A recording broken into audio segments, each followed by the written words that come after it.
What if the reason you struggle with attraction has nothing to do with your looks, your money, or your confidence level, but everything to do with the fact that you don't know who you are as a seducer? Robert Greene spent years studying the most magnetic, irresistible people in history, from Cleopatra to Casanova. And he discovered something fascinating. There are exactly 9 types of seducers, and every naturally attractive person falls into at least one. By the end of this video, you'll know exactly which type you are, and how to use it to become dangerously magnetic. Welcome back to the channel. If you're new here, we talk about seduction, confidence, and attraction. Not the manipulative kind, but the kind that makes you genuinely magnetic to the people around you. Today we're going deep into Robert Greene's art of seduction, specifically the 9 seducer archetypes he identified. This is one of the most powerful frameworks for understanding your own natural charm. Let's get into it. Before we dive in, understand this. Greene's core argument is that seduction is not about tricks or tactics. It's about energy. Every great seducer radiates a specific type of energy that draws people in almost helplessly. Your job is to find yours. Type 1, the siren. The siren is pure, intoxicating femininity turned into a weapon. Think Cleopatra. Think Marilyn Monroe. The siren makes men feel like they've entered another world, one of pleasure, beauty, and fantasy. But here's what most people miss. The siren's power isn't just physical. It's in her presence, the way she moves, the way she speaks, the total experience she creates around herself. Are you a siren? You might be if you naturally draw attention without trying, if people describe you as magnetic or enchanting, and if you instinctively know how to make others feel special just by giving them your full attention. Type 2, the rake. If the siren is feminine energy, the rake is pure, unapologetic, masculine desire. The rake makes women feel chosen, like they are the single most desirable person in the room. The rake is bold. He pursues without apology. He says what other men are too afraid to say. And women find this refreshing because most men are timid with their intentions. Are you a rake? You might be if you're naturally expressive, bold with your words, and you genuinely love the game of pursuit. You don't fear rejection. You see it as part of the adventure. Type 3, the ideal lover. This is one of the most powerful types and the most underrated. The ideal lover pays close attention to what people secretly desire and then becomes exactly that, not in a fake way. In the way that a great artist understands their audience. They study you. They notice what you long for. And then they reflect it back to you so perfectly that being around them feels like a dream. Are you an ideal lover? You're probably this type if you're naturally observant, empathetic, and you find yourself intuitively knowing what people need before they say it. People often say, you just get them. Type 4, the dandy. The dandy refuses to be put in a box.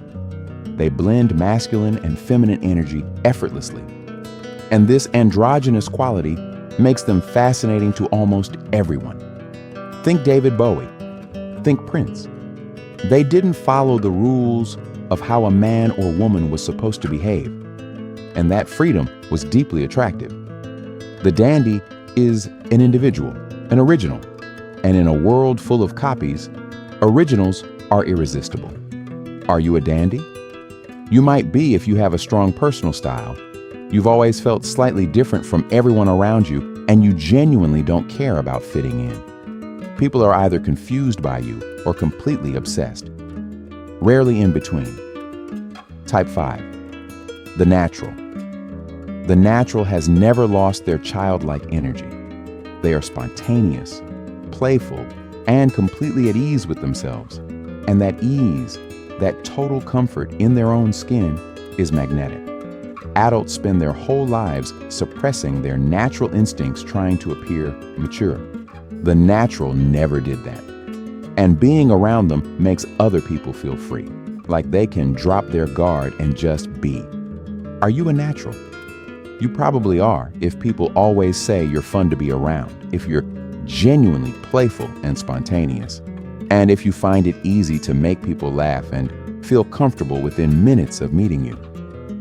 Type 6, the coquette. The coquette is the master of hot and cold. They give just enough to keep you interested, then pull back right when you think you have them. This push and pull creates a powerful psychological tension that is almost impossible to ignore. The coquette is never fully available, and that slight unavailability makes them 10 times more desirable than someone who is always there. Are you a coquette? You might be if you naturally keep people slightly guessing, if you don't feel the urge to respond immediately or always be available, and if people seem to want you more the less you give them. Type 7, the charmer. The charmer makes you feel like the most important person in the world. They listen deeply. They validate. They never argue or create friction. Instead, they smooth everything over with warmth and attention. But here's the key. The charmer's power comes from making you feel good, not from making themselves look good. That selflessness is rare, and rare things are always attractive. Are you a charmer? You probably are if people always feel better after talking to you, if you're naturally diplomatic, and if you find it easy to make almost anyone like you within a short conversation. Type 8, the charismatic. The charismatic has an almost supernatural self-belief. They are completely convinced of their own vision, and that conviction is contagious. You find yourself believing in them, following them, wanting to be part of whatever they're building. Think of great leaders, preachers, visionaries. They don't seduce with romance.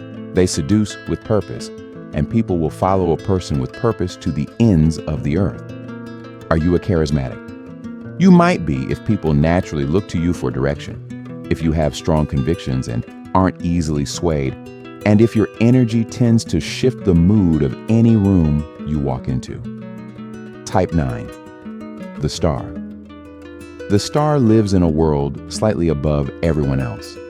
They have an air of fantasy about them, like they exist on a different plane. People project their dreams and desires onto the star because the star is just mysterious enough to allow it.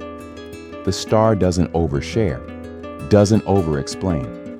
They let people imagine, and imagination is always more powerful than reality. Are you a star? You might be if people always seem slightly in awe of you, if you're naturally private and selective about what you share, and if people often have strong opinions about you, even people who barely know you. So there you have it, the 9 seducer archetypes from Robert Greene's Art of Seduction. Now here's the most important thing Greene says about all of this. Don't try to be all 9. Find the 1 or 2 that feel most natural to you and amplify them. The most magnetic people aren't the ones who try to be everything. They're the ones who are unapologetically, completely themselves, just a more refined, more intentional version. Your seductive power is already inside you. You just need to know where to look. If this video helped you, drop a comment telling me which type you are. I'd love to know. And if you want me to go deeper into any of these archetypes, let me know and I'll make a dedicated video on it. See you in the next one.